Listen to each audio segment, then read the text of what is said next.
در سالهای اخیر شاهد بازگشت قدرتمند دو سری پرطرفدار ژانر وحشت بازی‌های ویدیویی یعنی رزیدنت ایول و سایلنت هیل بودیم که هم طرفدارای قدیمی رو هیجان زده کرده و هم بازیکن‌های جدیدی رو به دنیای این دو فرانچایز جذب. فرانچایزهایی که هر کدوم برتری‌هایی نسبت به اون یکی دارن و البته هر دو از مهمترین بازی‌های این ژانرن. سلام، اینجا بازی پلاته و امروز با شماییم تا به این سوال شاید ساده پاسخ بدیم: چه ویژگی‌هایی سایلنت هیل رو از رزیدنت ایول جدا می‌کنه؟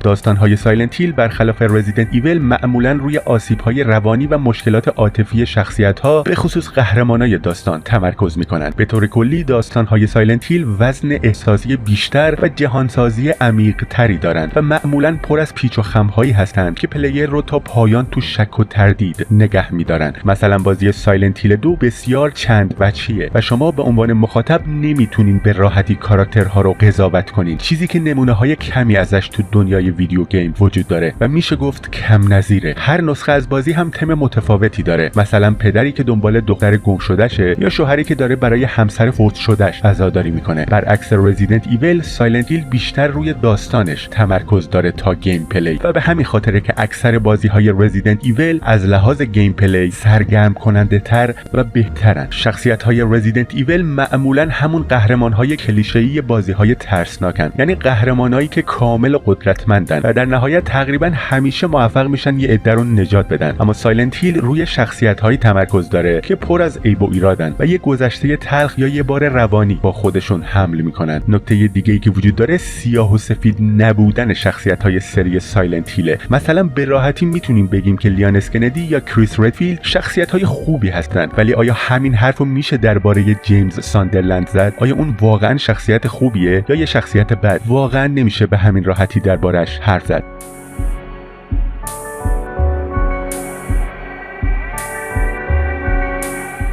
هر دو تا بازی از نظر کیفیت معماها خیلی به هم نزدیکن. تو رزیدنت ایول معماهای فیزیکی بیشتر دیده میشن و البته معماهای منطقی هم تو بازی وجود دارن، اما سایلنت هیل بیشتر روی معماهای منطقی و چیستانها مانور میده. البته رزیدنت ایول هم از این جور معماها داره، به خصوص تو نسخه سوم بازی، ولی به اندازه سایلنت هیل عمیق نیستن، مخصوصا 4 نسخه اول سایلنت هیل که تیم سایلنت ساخته. بیشتر این معماها ازتون میخوان که یکم خلاق باشین و از منطق و استدلال برای حلشون استفاده کنین. مثلا معمای زودیاک، معمای اتاق موسیقی یا معمای سکه های سایلنت هیل 2 که به قدری خوب و در خدمت داستان بازی طراحی شده که اگه خوب بهش دقت کنین به طور نمادین کل داستان بازی سایلنت هیل 2 رو تعریف میکنه.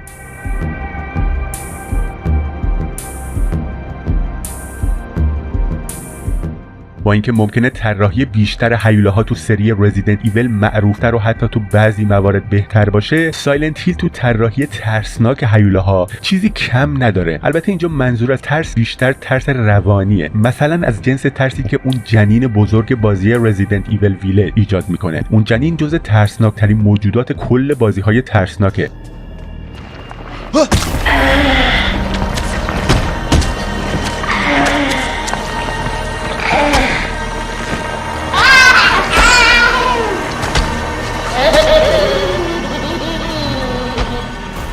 ولی مجموعه سایلنت هیل پر از هیولاهایی که حداقل تو همون سطح و شاید حتی ترسناکتر از اون هستن. یکی از دلایل اصلی اینکه سایلنت هیل تو زمینه طراحی هیولا اینقدر قویه اینه که بیشتر موجودات تو دنیای سایلنت هیل از ترس‌ها و کابوس‌های شخصیت‌ها به وجود میاد. مثلا ابسترکت ددی سایلنت هیل 2 از گذشته شخصیت آنجلا میاد، یا اون هیولای دو سر بچه بازی سایلنت هیل 4 که یهو تو اون ساختمون استوانه‌ای جلو راتون سبز میشه.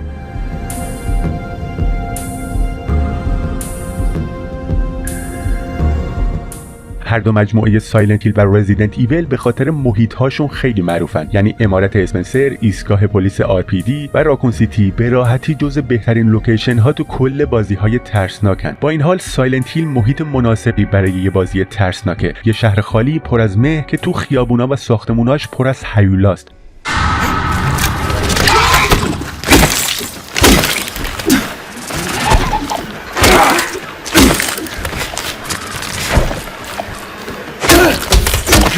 همین به تنهایی فضای وحشتناکی رو ایجاد میکنه. حالا این رو هم اضافه کنین که شهر سایلنت هیل در طول بازی تغییر میکنه و اون دنیای مه‌آلود به یه دنیای کابوسوار دیگه تبدیل میشه. اما جالب ترین جنبه سایلنت هیل اینه که چقدر خوب به داستان بازی وصله. سایلنت هیل فقط یه شهر توریستی نیست، بلکه تجسمی از ذهن افرادیه که واردش میشن. چه کابوس‌های آلسای سایلنت هیل 1 باشه، چه احساس گناهی که قهرمانای مختلف وقتی به اون شهر میرسن دارن. سایلنت هیل خودش رو برای هر نفر به یه شکل متفاوت تغییر میده. به همین دلیله که هر نسخه از سایلنت هیل حس متفاوتی داره، با اینکه بارها به همون شهر یکسان برمیگردیم. حتی خود ساختمون‌های سایلنت هیل هم بعضیاشون تقریبا به اندازه امارت اسپنسر معروفن، مثل بیمارستان بروکهیون و دبستان مدوج. فضاسازی کلی سایلنت هیل از نظر صداگذاری، سکوت و موسیقی غوطه‌ور کننده و وحشتناکه. مثلا یهو وارد یه اتاق میشین و با این صداهای عجیب و غریب روبرو میشین، اونم در سکوت مطلق.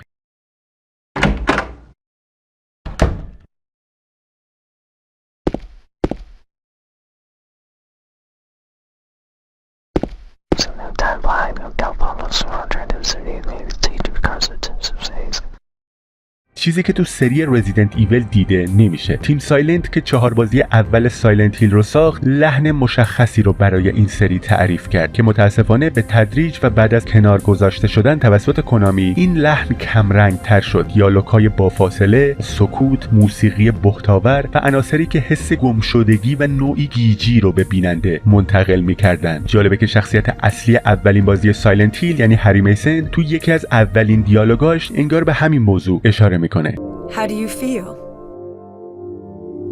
Oh, like I've been run over by a truck. But I'm all right, I guess.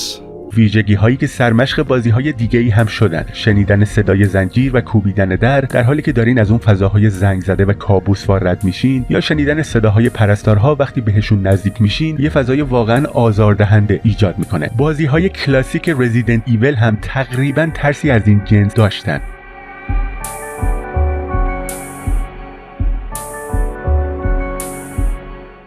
بازی‌های سایلنت هیل فقط ترس رو روایت نمی‌کنند، بلکه تجربه‌ای مثل یه تابلوی نقاشی زنده به بازیکن میدن. مثلا سایلنت هیل 2 نمونه کامل این جنبه است، چون مثل یه اثر هنری لایه‌های مختلف معنایی، نمادپردازی و استعاری رو در دل گیم پلی و داستانش جا داده. این بازی روایت سقوط، گناه و رستگاری رو مثل یه رمان تصویری پیش میبره و هر جزئیات بصری یا صوتیش معنای خاصی داره. الهام مستقیمش از جنایت و مکافات داستایوفسکی باعث شده پلیر هم مثل راسکولنیکوف با بار سنگین وجدان و عذاب اخلاقی روبرو بشه. سایلنت هیل 2 تنه به تنه اقتباس‌های هنرمندانه در سینما و ادبیات میزنه و در مدیوم بازی‌های ویدیویی تبدیل به یه نمونه خاص میشه.